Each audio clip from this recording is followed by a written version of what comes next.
ki tsaya ba. Sai ka ce barewa. Ki dakata ba.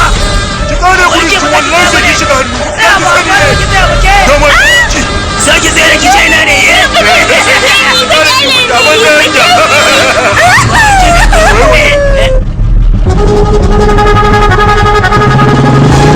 Kai wani me kake kallo? Fece! Baka ji bane nace fece? Oyo ka kyale ni ka sake ni ka rabu da ni. Baki je. Kai, wai kai ege ko?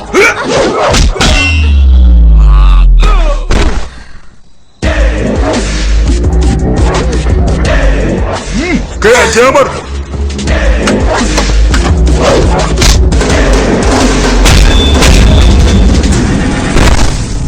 Kai.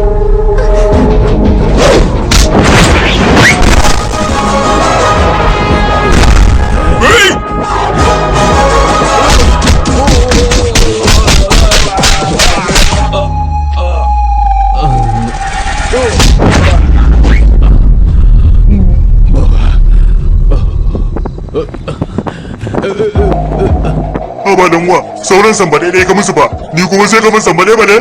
Ni malamin lissafi ne da zan tsaya ina kasafta adadin mazga? Dan sanda ne, Kai! Ko kai dan sanda ne? Ko kai dan shara ne? Ka san suwaye kasa sambada? Mutanen jalalifiyar Joti ke da gaba. Da wani sunan shi da ba a iya gane mace shi ko namiji, wani banzan ne Joti? Babban yaya, ka ci babin da ke kiranka. Manta kawai nawa, ai shi suna dan kira aka yi shi ba shi ya kira. Ai kai sunan ka yafi karfin suna kadai. Iko ne, iko! Ka nuna masa zagoran ikon ka mai gida ce ka. Na fece. Wato kan ta ni cakwaki ya ka fece. Babban ya. Zan daga ma kafa akan dukan mutane na da kai, don baka sani bane.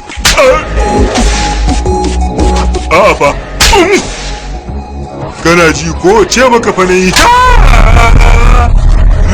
Idan ka sake ka kuma masgata ka san me zan ma kuwa? Ina jin ka me za ka yi? Wallahi ko ka san sa. Kan wata. Dan Allah ki sa baki mana. Wannan tsoron tunkan ka fa yar mutane ya kamata ka ji shi.